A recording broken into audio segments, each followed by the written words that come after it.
thank you and welcome back. Thank you for having me back. Hi, what's up? I think it was a number of years ago. I can't remember the exact year, but Me Too was just starting to kind of find its legs. It was either 2018 or 2019. Yeah, and Me Too is just trying to find Isn't its that wild? legs. That was a long time ago. That was a long. I know because COVID. It's like the has COVID was erased- like 5 years. It's a time warp. And so, first, thank you so much for all that you do. Oh, thank you. And I know you carry a lot. And second, I was wondering how you see that movement that when we last spoke was kind of just getting some strength, and where do you see it today? Is it in a good place? Is it in a hard place? Has there been some movement? Has there not been some movement? How do you assess kind of where we're at? The movement has always been hard. And I want to say this. I think that people were introduced on the world stage to Me Too in 2017. This movement dropped into large visibility across the globe in 2017, but it has always been a movement. Yeah. Because it is, every time it gets thrust back into mainstream media, people say, this is the woman that coined the phrase, which is a little frustrating sometimes. It's like I wrote a name on a rock one day and put it on a shelf. But there's a lot of work behind that, and it was never just coining a phrase. It was building a movement, and there's a whole body of work. And it's always been hard. And it's always going to be hard because it's inherently a hard topic. It's a hard thing. But I and the people who I work with and my colleagues and the other, people who I stand shoulder to shoulder with and people whose shoulders I stand on top of, we believe that we can live in a world free of sexual violence. Yeah. We believe that with everything in us. And, inherently believing that means it's going to be hard. I think that, and the other thing is that movements, I've been saying this for the last 24 hours just because of what's in the news cycle now. So I think because of social media and the way we consume media now, people don't really understand movements. Movements are hard. Yeah. There's not a movement that It's has not a existed photo in op. history, exactly, that has not been hard. And they have disappointments, they have ups and downs, and they have big moments, and they have really low moments. And so in 2017, we had a really big moment, right? Me Too, as a movement, dropped in the middle of an ongoing survivor justice movement. One that started way before me, way before me. And one that hopefully and prayerfully will continue way after me. So what looks like to people who just consume particular types of media as hard or as difficult or as low or as invisible even is not. We working. We working hard, and we're doing a lot, and we're winning. And I think not just in the survivor justice movement, in the social justice movement, it looks hard, it looks difficult, it looks it looks bleak in to some degree, but we're winning. And that's actually why it looks so bleak.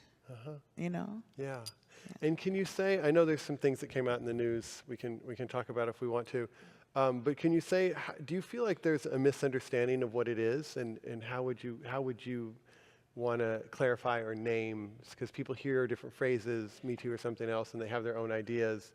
Do you have a sense of what it is to you that the news might not cover in the same way? What the movement is, or? What the movement is to you. So for example, when you were here before, you said, of course we want to end sexual violence towards all women, and that there's All particularly people. women of color who have it even more intense. They have a much less of a voice in our society. And I'm curious, how it's getting portrayed in the media and all the different things. Is most of it being portrayed accurately to your experience, or are there pieces? Is there pieces that you can help clarify?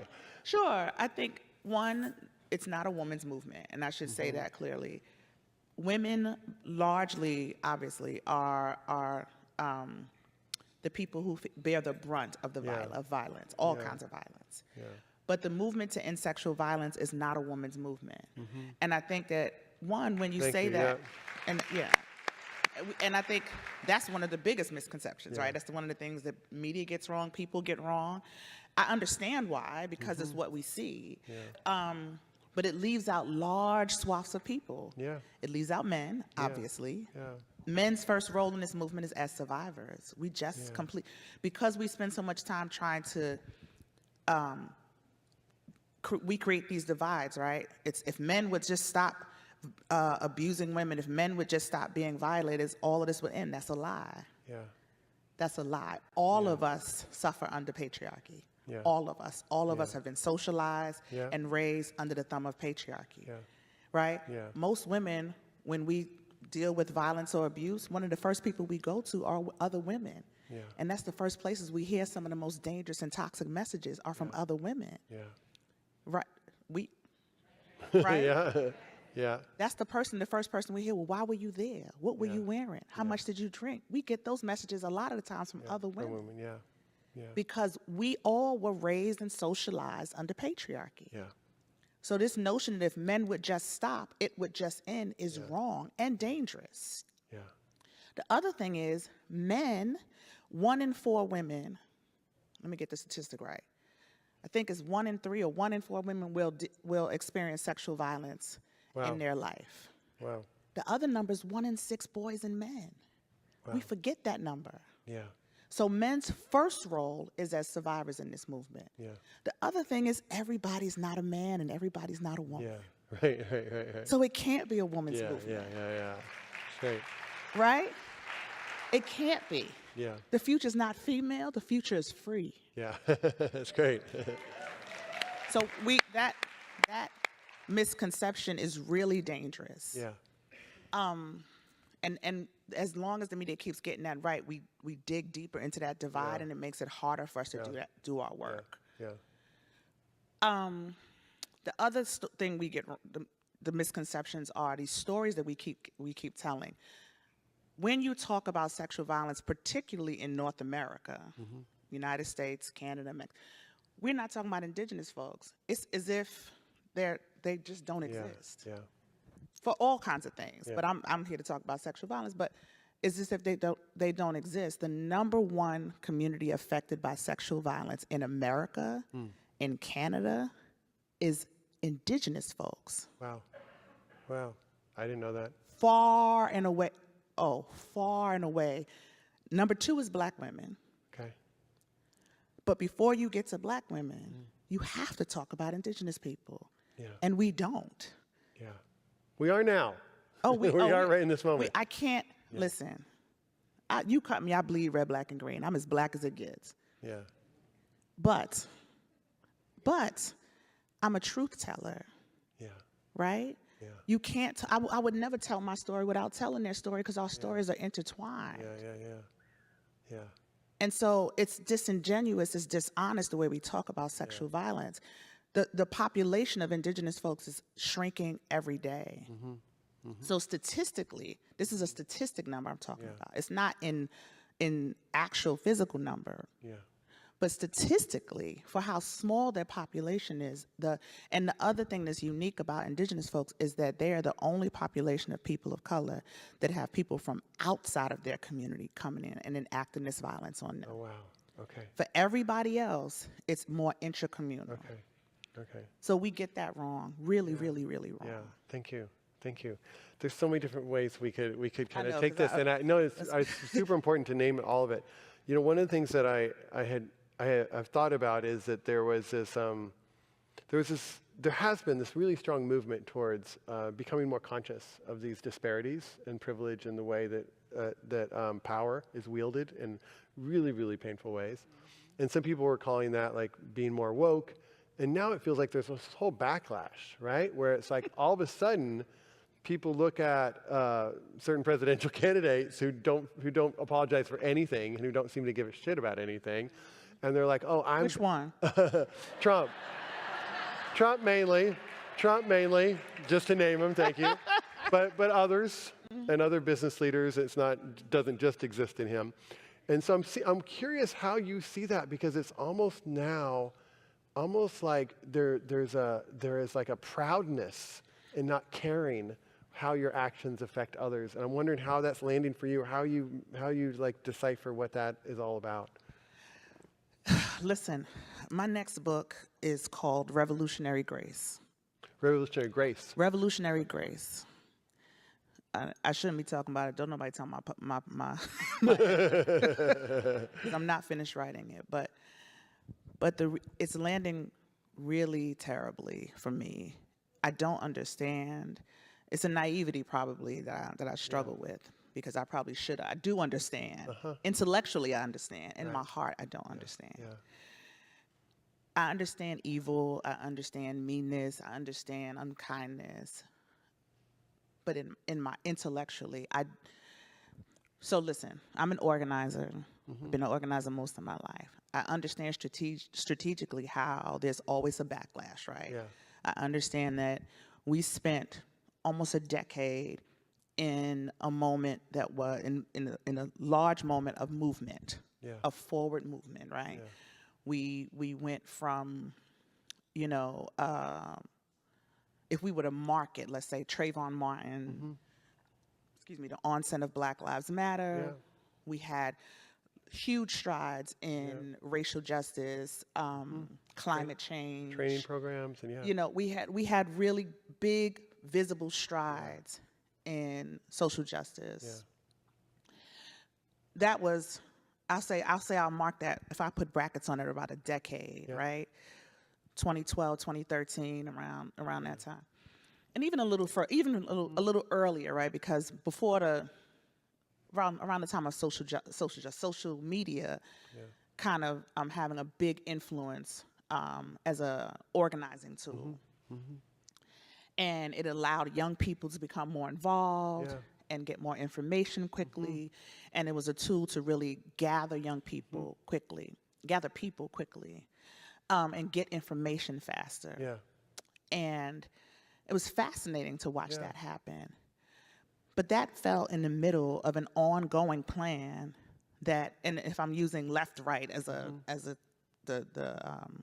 explanation in this moment, the right has had a steady, ongoing plan, right? We saw it in the Tea Party. We saw it in Reaganomics. They give it different names every about 10 years, but it's the same plan. It's the same plan. We know that. Yeah. They just give it a different name. They put a different face on it, but they have been moving forward in the same plan. And so what's different now, I think, is that when they saw this big burst happen, I think they realized they had to double down. That their power was being threatened. Their power was being threatened differently than it has been in previous times, because they were sort of just moving forward with their plan. And I think they realized they had to double down because information was moving quickly into, on our side. What we have seen now is a level of this deep evilness. Because before, I believed we had Republicans and Democrats and blue and red and this side and that side, and you could be a moderate. This is something different. This is not just ideological, right? This is something different. And so this book that I'm writing is about, because there's also something happening on our side, right? If you even take their side off and take their side and put them over here for a minute, there's something also happening on our side. We can't come together, even for the greater goods. Like, we just need to move forward. We need to figure out the things that we do agree on to move forward. We can't even do that. So part of what Revolutionary Grace is about is, I see a lot of people talk about liberation. Ultimately, in the social justice movement, we are fighting for liberation. That's what I've been saying for years. For 30-something years, I've been talking about fighting for liberation. I no longer believe in a politic of liberation that doesn't have a politic of grace. Wow. I just, wow. I can't, this is like my litmus test. I can't fight with you. I can't work with you. I no longer believe that. And not just any kind of grace. right? Because regular grace to me is like, we can all find a way to find grace for each other, Yeah. you know? Yeah. Whether you're a Christian and most religions have some form of grace embedded in them. Or if you're not religious, right? Even if you're not religious, you can find grace, right? That's the beauty of grace. Yeah. But revolutionary grace to me is when there is a foundational principle that I have lived by since I was a teenager. When I learned to be an organizer, I learned this principle. It was the people who were teaching me the first principle of nonviolence, nonviolent organizing is, I will not violate your dignity, but I will not compromise mine. Wow. I have lived by that since I was 14 years old. And the second part of that, because this is leadership training, is when I make a decision, it will be to serve everybody, even my enemies. Wow. Those are the two principles I have lived by. Wow. Those are big for ones. 35 years. Those are big ones. Yeah. Don't steal this. It's going to be in my book.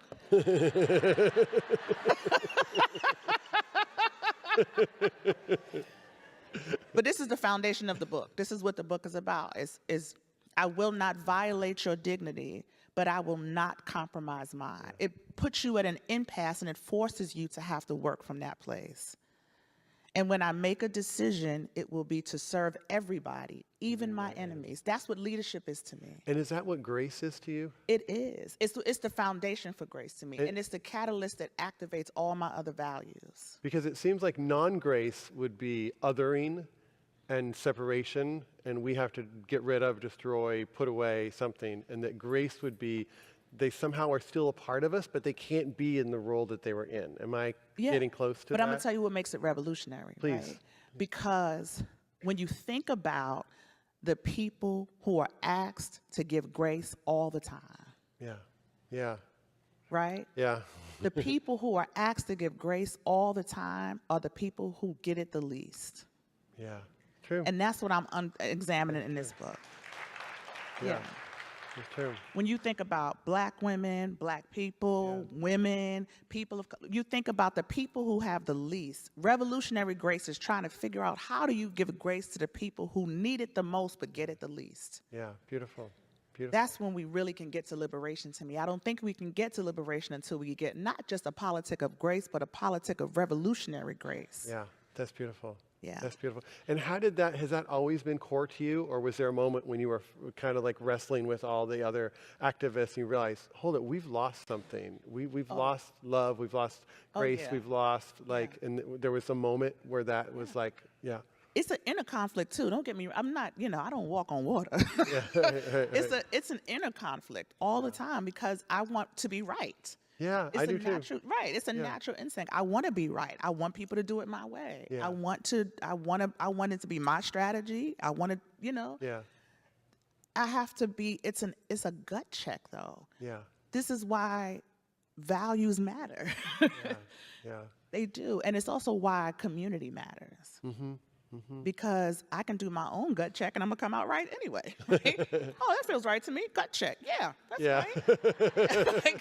right. That's community matters because somebody else who has shared values has to gut check me and say, you're wrong, Tarana. Yeah.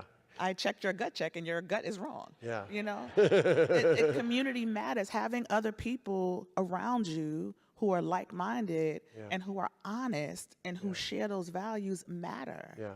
I have been pulled in many times by people who I trust, who also believe in liberation, who believe in grace, who believe in love, and who believe that love is a real value, not just not a passive value, right? And that's the other thing about revolutionary grace. It's not a passive value. It's active and it has an anatomy. Yeah. We throw around, this is more than a notion what we are doing, what we are living through in this moment. This is really, I know you know this, we're all living it, right? But this is so scary. I can sit here and say we're winning because I really believe that. And I'm really scared. Yeah. Yeah. Both of those things are true. Yeah. I hold both of those things in my body every day. Yeah. I do believe we're winning. There's nothing that these folks can do that's going to stop what's coming. Yeah. That's why they're fighting so hard. Yeah. You know, Otherwise, they wouldn't be fighting That's if they right. didn't, if they didn't worry. That's why they're fighting so hard. Yeah. When I come and I give talks, I tell people, listen, when this is a little morbid, but just follow me. But you know what happens when people are drowning is when they fight the hardest. Yeah. Right? When something is dying, they fight the hardest. Yeah.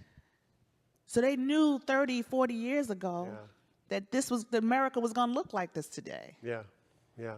And it's continuing to look more like what they did not want it to look like. That's right. Yeah. This country is going to be brown and wrapped in rainbows no matter what they do. Yeah. It's true. It's the truth. It's true. It's true. Right? Yeah. And I don't understand why that's not beautiful to them, but unfortunately, Yeah.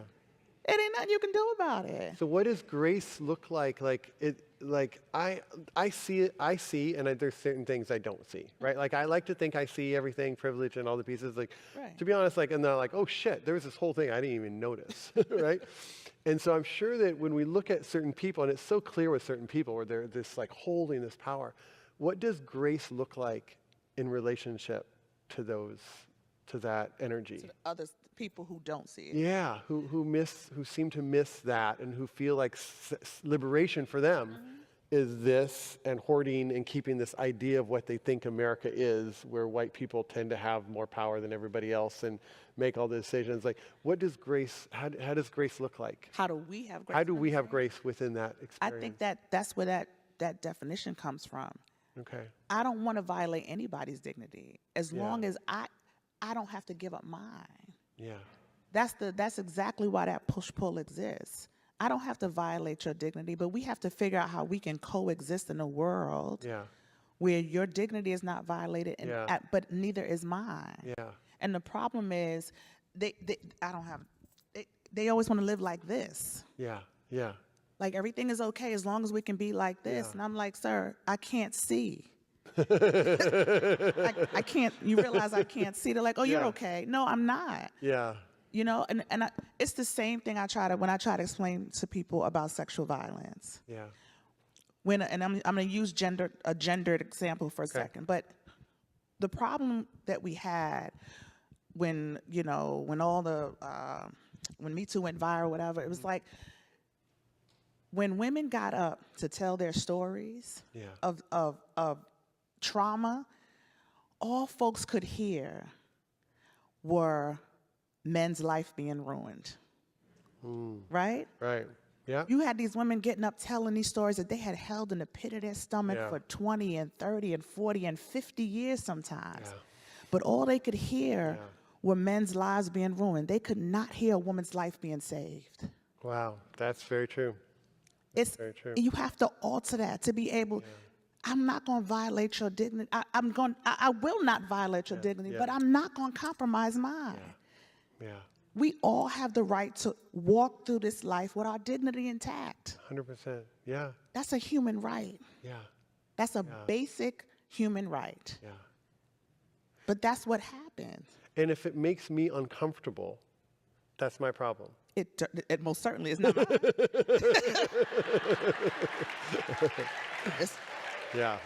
It's definitely not And the mine. hardest part, men has a lot of challenges, but one of the hard part of men have challenges on is allowing somebody to express their pain and feel that pain and empathize, as you talk about so eloquently in your books, empathize without needing to go into some excuse or some story or something around that. Listen, not to be all too personal, but my husband and I deal with this thing sometimes, and he has these moments, and I'm like, this is discomfort, baby. We just had it this morning. I was coming in on a plane, and we were having a conversation in the Uber, And he was like, I don't want to talk about this. I was like, because you're uncomfortable. He was Yeah. like, this ain't right. I'm like, listen, say it with me. You're just uncomfortable. You're uncomfortable. He hates that word. He was like, it's just not right. We shouldn't be talking about this. I'm like, it's okay. Yeah, it's just discomfort. Uncomfortable. Yeah. And the more somebody's raised without any discomfort, the more discomfort's harder for them. Exactly. That's right? what I'm saying. It's like, well, I've never, I'm always taught that I should get everything I want. Exactly. And I'm not getting what I want. There's a problem. That's all It's it like, is. no, that's life. Yeah, and when we finished, I was like, look at this. You see how, look at you. It's over. We were on FaceTime and we got to the conversation. I was like, baby, look around. It's over. You're alive. Yeah. Look at you. I was like, look, Tuck, you're alive. It's over. The discomfort happened. Yeah, the discomfort It was here. happened. You got through it. Yeah. You know, like it's like the chart they have in the doctor's office. That little face is discomfort. That's pain. You can live through discomfort. It feels like death for men. Yeah, it I don't know if feels like full on feels death. like death. And it depends on the level of privilege you have. The more privilege you have, the more discomfort feels like somebody shot you. And you're like, it's okay. It's okay. Yeah. It's just like, I just pinched a little bit of your privilege. Like, give me my privilege back. I need that. I'm like, I promise you, You're going to be okay. Look at all that privilege you have left. You might be better than okay. Exactly. You might actually be part of the human family. Yeah. Yeah. Let me tell you something. Yeah. If you fly first class, anybody, try this. If you get to fly, or Comfort Plus, and step in front of a white man who thinks that you don't belong there. Wow. Oh my God, they're privileged. They don't know what to do with it. Ma'am, I don't think you belong here. Sir, your privilege is intact. You're fine. Maybe not though. Maybe they sense that there is a new wave. Something. They are losing something. Yeah. That's what I'm saying. They feel like I'm like, I am one person, one body in front of you. You are going to get down that jet bridge and get into your seat, and you're going to be just fine. That little bit of discomfort you're feeling right now, it'll be eased when they bring you that little mimosa to your seat. It's just. But they feel like they're losing it. And do you feel like that's what we're seeing in our society today? A lot of people who they're coming. Right. They're gonna get my other mimosa. No, I'm not. There's one for you and there's one for me. But it's wild to watch it happen in real time. I'm like, what do you actually think is gonna happen? Yeah. It's, in these states, you see Georgia is turning purple. Yeah. Right? It's little blue, a little red. And I'm like, nothing's fundamentally different in Georgia. Yeah. You know, people is still segregated, right? People, life goes on. Life goes on. Y'all live where you live. We live where we live. I don't live in Georgia, but the blacks live where they live. The whites live where they live. And the black people and the white people who lived still commingle. Yeah. The people still work together. It's just, the idea is so painful. Yeah. So why is it that my sense of self, I don't know who I am unless I feel more power than somebody else, right? I don't know if I don't feel more power than somebody else, I don't know who I am. Is that what's happening? Or but I think that's aligned to everything. Okay. Difference and change thing. The unknown is always scary to everybody. Yeah. Right? And if you are a person who's been raised since childhood, your identity is connected to this privilege. Yeah. And I don't mean this to be insulting to any white person in the audience, but so many white people are raised that their worth and their identity is connected to their privilege. Yeah. Right? Yeah. This is the best of who you are is connected to this thing. Yeah, and you deserve this. And and you deserve it. Your entitlement, and it's unfortunate. It's really, and I'm not saying this to be condescending in any way. I actually do really, from my heart, mean this. It's unfortunate that they are robbed of the privilege of finding connection and real, true value in something other than how you exist and show up in your skin and your body, right? Yeah. That's unfortunate. That's very unfortunate. It really is. Yeah. And that's the scary part for them. It's like, who am I? Yeah. Toni Morrison has this really beautiful quote. Who are you without your privilege? Who are you without your race? Yeah. And it's scary to have to figure that out at 40, 50, 60 years old now that you've been living all this time and somebody told you at least you're better than them. Right. At least you're poor, but you're better than them. Right. And you know in your heart of hearts that it's not true. Yeah. That's the other part. They know it's not true. Yeah. But you got to live in this lie, encased in this lie your whole life, while you watched us be excellent in all kinds of ways. And not just us, the other people. People lie on Mexicans in this country and other and Latinx folks. Y'all know these folks are excellent just as well. That's the most it's the most people saying that Latinx folks are lazy is the most ridiculous. I'm just like, how? Who does most of the work?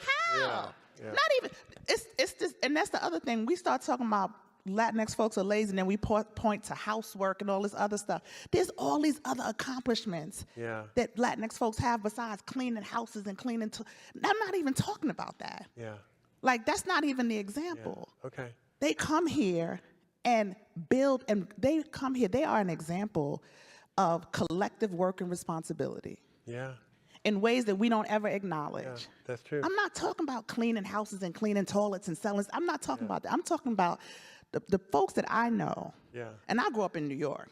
So we didn't grow up with folks from the Mexican community. These are a lot of people from Puerto Rico and Honduras and stuff like that. These people take care of their families. So they come here, they buy or they build, and then they bring their families and they buy and they build. They have been an example of that for generations. Regardless of what other kind of work they do. Quietly, minding their business. And they got a stigma out of nowhere. They're like, how we get in it? We came here and did what y'all told us to do. Right. We came here and did what everybody else did. Y'all said this is the American dream. We came here, we did what you said to do, and all of a sudden we're a problem. You know what I'm saying? Because white folks see it. You know these people are excellent.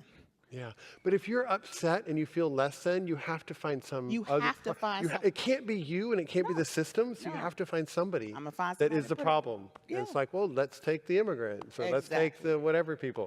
And there's no way for it to continue, but it also sucks that it has to exist every day that it exists. Yeah, well, we're going to do something about it. Okay. So. Also, I want to say one other thing. Please. The other thing I want to say is, I'm glad we just brought up that last example, because I also think one of the other problems we do is centering white folks in the issue, right? The conversation is always, white people do this and they have the privilege and we need to. There is a whole other world. Like we said, it's brown and wrapped in rainbows, blah, blah, blah. There's another way we have to, if we're going to do something about it, we have to decenter white people as the center of the issue. We know what the problem is. We know where the privilege lies. Excuse me. But there's a whole bunch of other people here. And there's a way that we need to decenter thinking about the ways they move and the ways they do this and that. And go about figuring out how we live without them at the center. Van Jones was here when we were doing our AI event. One of the things he brought up, which I thought was really interesting, is like the Black community has so much power. If we say something is cool, it's cool in South Korea, it's cool in North Korea, it's cool in Japan. Like it's interesting to look at like influence and power, but it's like it's so expansive. And can we expand ourselves into a world where we take pride in whoever it comes through. And I don't know how we do that, but because I do feel like the tendency is to be like, are we doing better? Are they doing better? Which one's winning? Which one's losing? Versus like, oh, like this could be something that we also celebrate. The fact that like we all have our own capacities and we all bring in our own talents. Exactly. And I would love to see. And so we titled this The Art of a Changemaker. That's why I had to look. I was like, I hope we did that. But I did that, but you don't have to tell people how to be a change maker, but I wanted them to hear your voice because I feel like part of what your voice is about is not about you. That your voice is to kind of talk us through how you navigate what is a revolutionary, graceful being who's connected to themselves and connected to this world and acting out of respect to that, to what they're seeing and what they're feeling and what they're sensing. So I don't know if you have any thoughts on that as we get closer to an end, but I feel like that's what I get from you. So I don't know if that is how you see yourself.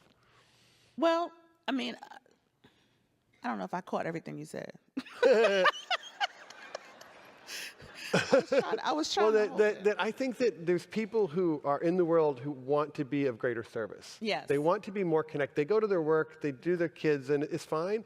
but they also feel like I want to contribute to some world vision that I want to see happen. I don't just want to spend 2 hours on TikTok or social media. Like, I would actually like to feel like I'm a part of a change that I want to see in the world. And I think you've done incredible already. What you've said is amazing. But for you, maybe what is it to be a true change maker, and not just somebody who's like kind of like hanging out in the status quo? Well, I think one, being intentional about coming to a space like this is the start, right? Yeah. I think these kind of spaces that are really carefully curated, that think about how you show up in the world, I think these, you know, I wish I knew something like this existed before I met you, you know. I think this is one of the ways. But I also think we've gotten really, and I talk to college students, I say this a lot, we've gotten really, really, what's the word? Is it dogmatic maybe? About what it means to make change, what it means to be an activist, all of that. And I think that I think we need to loosen that a little bit. Yeah, beautiful. Right? In this, particularly in this moment in the world, where there is so much, and I'm going to use the word evil, because it just really feels evil, where there's so much sort of evil and meanness, and maybe that feels not like the strong enough word, but people really are just mean. Yeah. Yeah. They are just cruel and mean for no reason. We are cruel and mean to each other for no reason. I think one of the arts of being a change maker is about being intentional about how you show up. Values really do matter. Yeah. They do.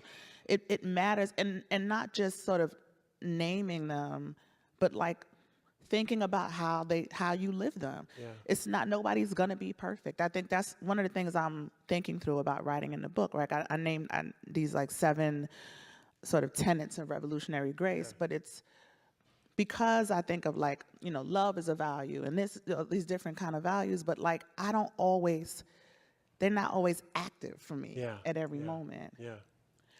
For me, I think about grace a lot, and so it's the one I pull on all the time. And so it activates my other values. Yeah, that's right? beautiful. You know what I mean? I need something that's going to activate my other values for me.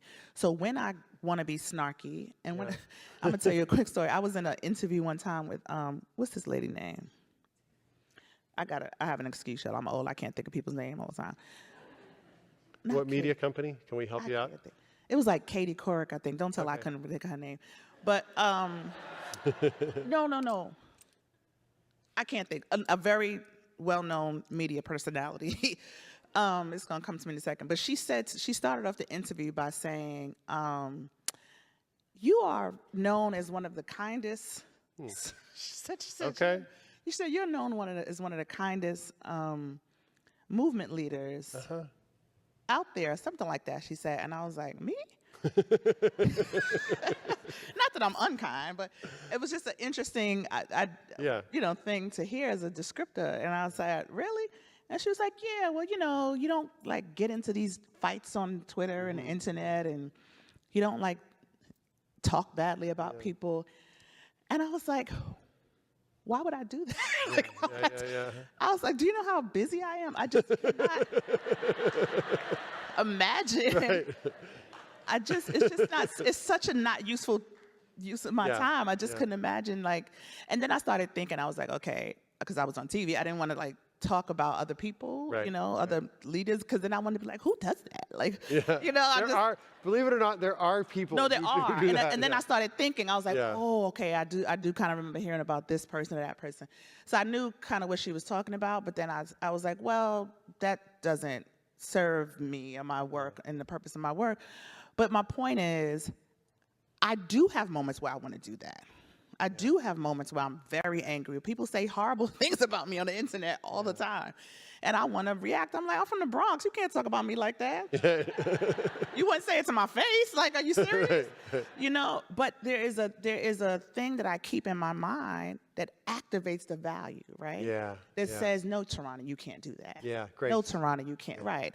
Yeah. I have to find that thing that activates it. So, like, being a change maker is important to me. Yeah. You are a change maker to somebody in your life. Yeah. Your children, your family, your coworkers, your whoever, whoever. There has to be a way that you're thoughtful about how you show up, who your sphere of influence is, and what you represent to them. And I think it's this intentionality is everything. That's what I would say. Yeah, You that's know, beautiful. I spend a lot of time thinking about intentionality. Yeah. And I slip up Yeah. quite a bit. Yeah. It may not be in public, y'all don't see it. And sometimes you will. And when you do see it, be like, oh, it must have been a big slip up. They must have really pissed her off because trust me, I worked really hard not to. But because I'm a human being and it'll happen. But I think that is the thing. And I'm also, in terms of the actual work I'm doing, not just in my day-to-day life, really being strategic. I'm thinking 30 years ahead. Yeah. You know, I'm thinking about legacy is important to me as well. Yeah. I know that I do believe, I think every day about what this world would look like without sexual violence. Bloomberg, I know we got to wrap up. I see the sign, but this is really true. Mike Bloomberg, the former mayor of New York, billionaire, 25 years ago decided we should have a smoke-free, a tobacco-free America. This is a true story. And in the last 25 years, he has committed $20+ billion towards that cause. Wow. Right. I want y'all to think about this, because I don't know, I can't see you, so I don't know your ages, but I can tell people are probably a little bit older than 18. I had to pick a low number, not to. But I'm sure many of you remember when we used to have cigarette smoking on planes. Yeah. And in bars. Yeah. Do they smoke in bars in San Francisco? Because in New York, they don't. Yeah. Probably not. No smoking in bars here, right? You can drink in bars, but still Well, I in San hope Francisco. so. Do y'all do smoothies in bars like that? Yeah. We have green But drinks. anyway, there was a time in this country, we remember you could smoke on a plane, you could smoke in bar, all these different places. 30 years ago, 40, that was the case. You saw lots of cigarette smoking in TV shows. There was cigarette ads. Remember the cool ads? You were like, Yeah. there was like Virginia Slims and the With Marlboro doctors. Man. Doctors were smoking, yeah. Yeah, right. We had a world where cigarettes were everywhere. There were cigarette machines in schools and, in doctor's offices. Anyway, the reason why we have a very different America right now in relation to cigarettes is because Mike Bloomberg got his other billionaire friends and they put $20+ billion into changing that. Wow. They decided that. They made that decision. Yeah. And yes, people still smoke cigarettes, obviously. Sure. But I will tell you, in the last 25 years, there have been multiple interventions. Yeah. Medical interventions, research interventions. Remember when the big reports came out saying secondhand smoke will kill you, blah, blah, blah, blah. There have been narrative interventions. They made sure that there was the cigarette ads came out of all the things, right? No more cigarette smoking on television. No more cigarette smoking. There were legal interventions. Big Tobacco got sued all over the place. There were grassroots interventions. Remember the truth ads that came out? Yeah. We got the ladies on TV going, these you all know what I'm talking about. If you think about it, you think about all the different interventions we've seen in the last 3 decades to change the way we think. Right now, I have a 26-year-old child.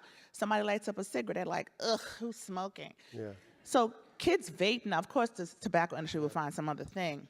My point to you is that when somebody decided to wrap their arms around the whole thing and say, we can end this, in 25 years, we think differently about tobacco. Yeah. We think differently about tobacco. We can do the same thing around sexual violence.